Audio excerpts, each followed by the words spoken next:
Good morning, everyone. Got your coffee? I got mine. So, I'm tired this morning. Yesterday, I scrubbed all my kitchen cabinet fronts and everything, kitchen cabinets down. The top of the refrigerator, I was up the ladder, down the ladder, up the ladder, down the ladder.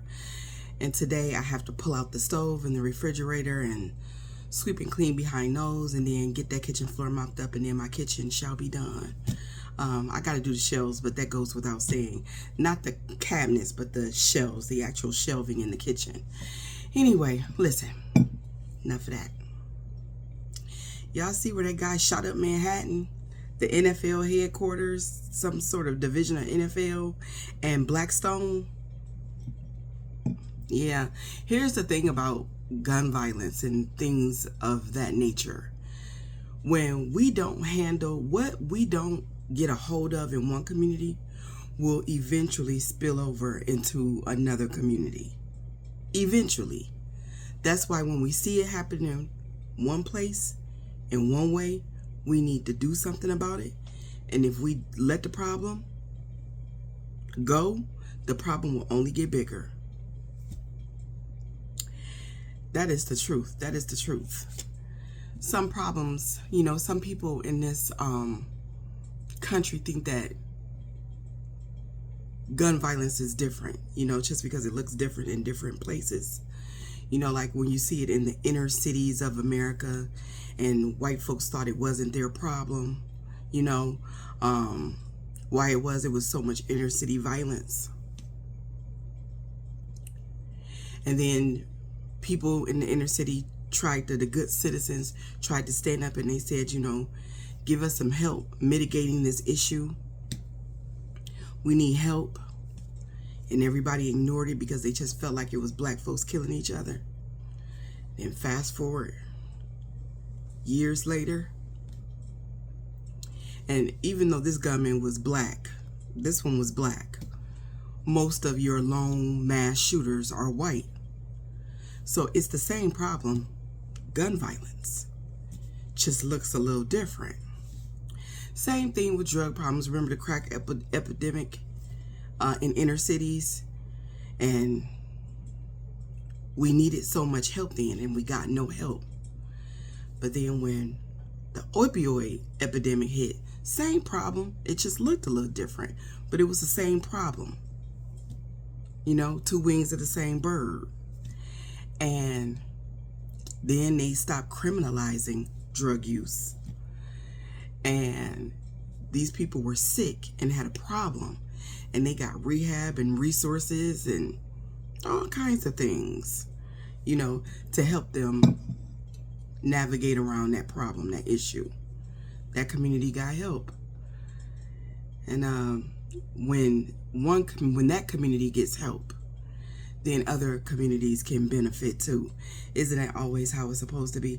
Anyway, that's how I got to talking about that. I don't know. I'm just saying that my point is, when something starts to happen over in one part of America, in one way, we need to start paying attention, because the problem doesn't go away. It just gets bigger. And the gun problem in America has only gotten bigger. This is a beast that may be unstoppable at this point. Anyway, listen. Yesterday after I dropped my husband off to work, he called me and he said, I think I'm going to have to stay over. They're telling me I'm going to have to stay over. But they don't know. So I'll let you know. And I texted him right back and I said, that's not how this works.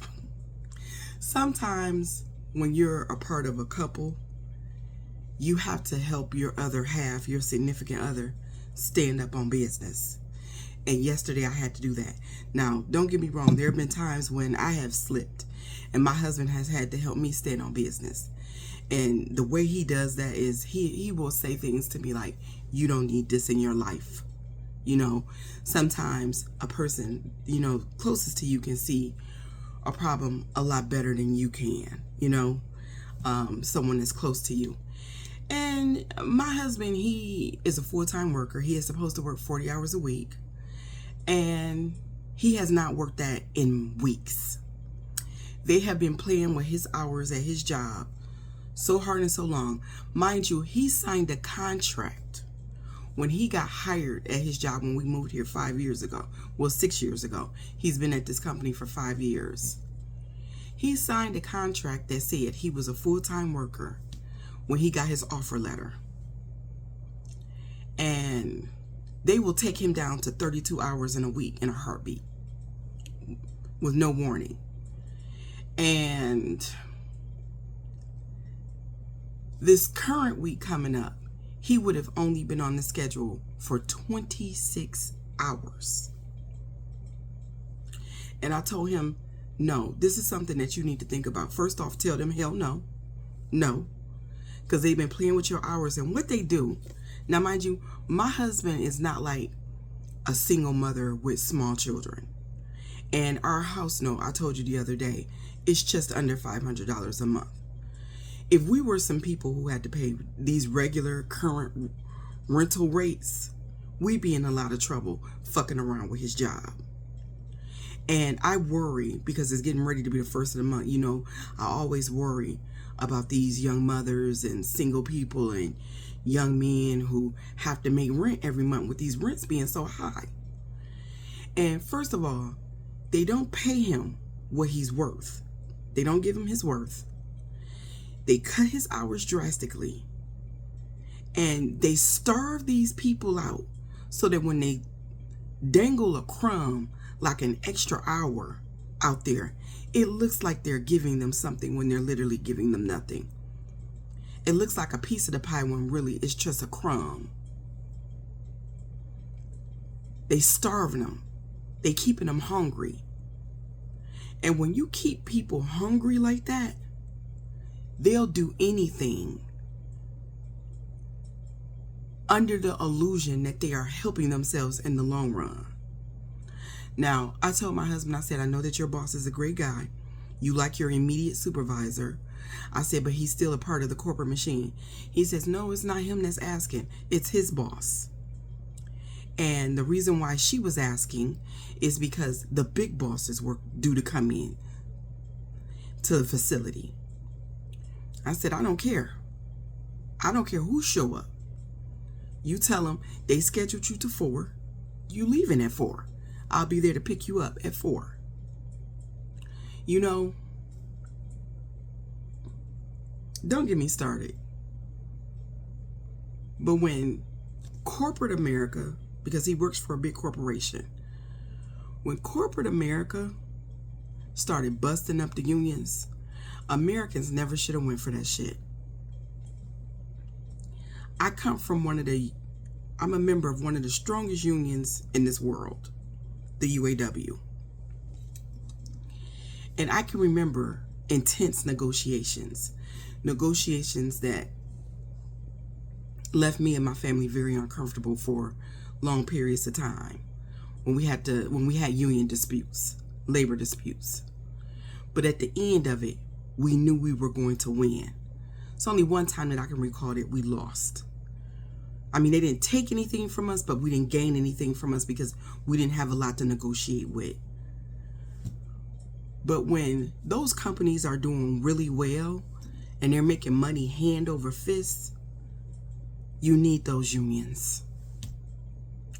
You know, I remember one time, one of the last times I was ever at a family gathering, and I went head up with one of my cousins about unions. And I was a UAW worker and he was a CWA worker. And consequently, my mother also belongs to the CWA. And he trashed this union, and I never thought it was a bad union because I can remember the CWA coming through for my mother several times. You know, as a child, I can remember that.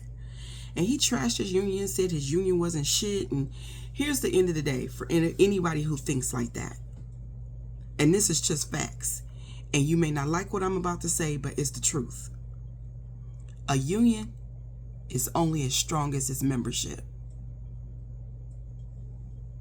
Hear me again when I say a union is only as strong as its members. If the members are weak, the union is weak. And yeah, it's uncomfortable to fight, to have to fight these long battles, these hardships. But look at what you get in the end.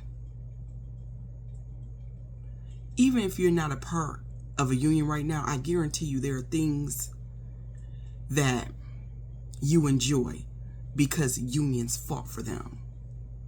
FMLA, overtime pay, pay vacations,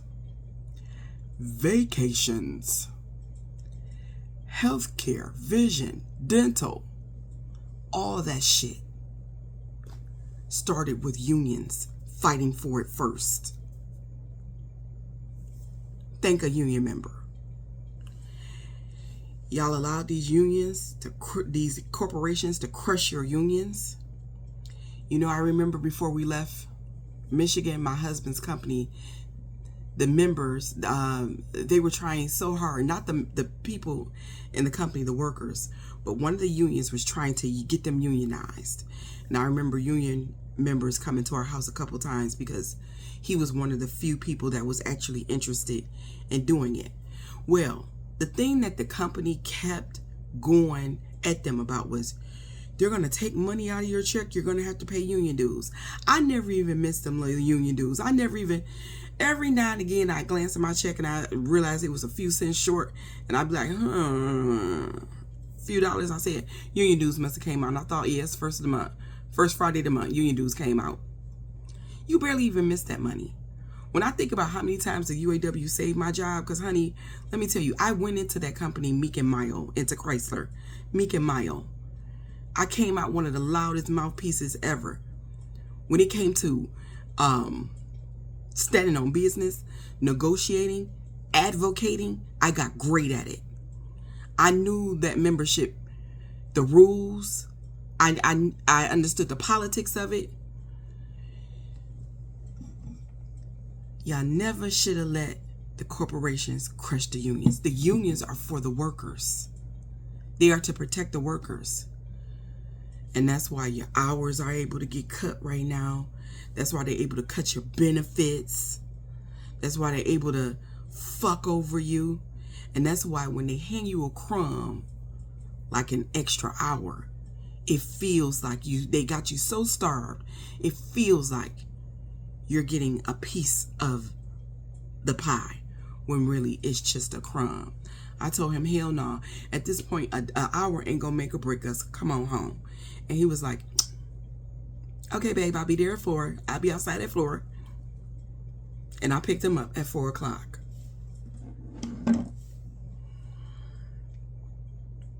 I'm trying to tell you,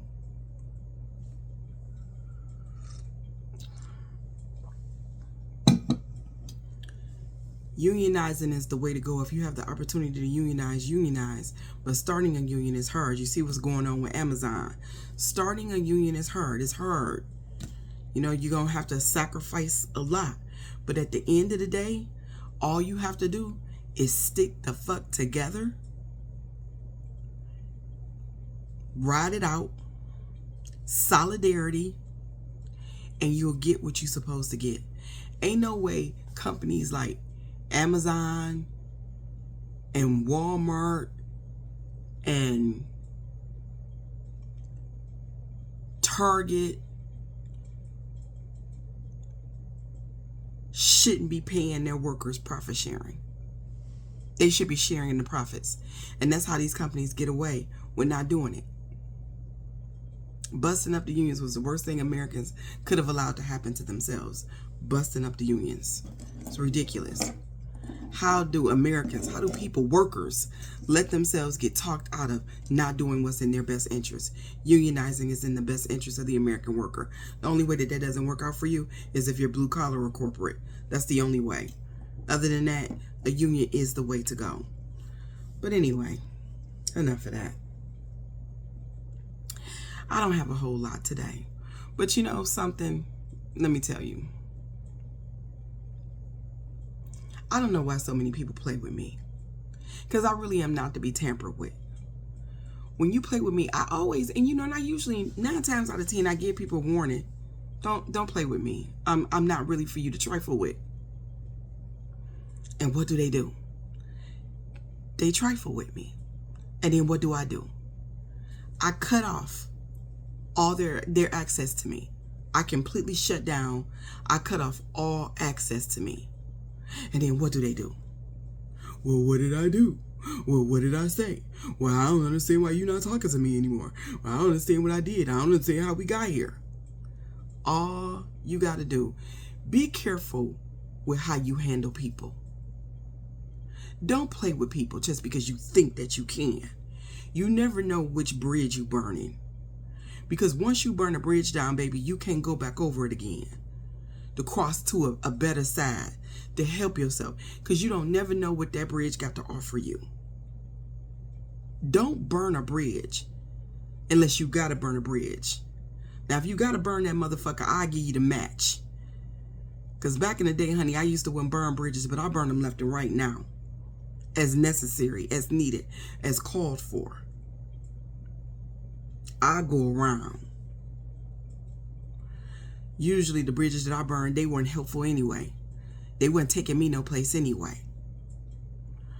But when I tell you all, do something nice for someone. Give people grace. Be kind to others. This is what I mean.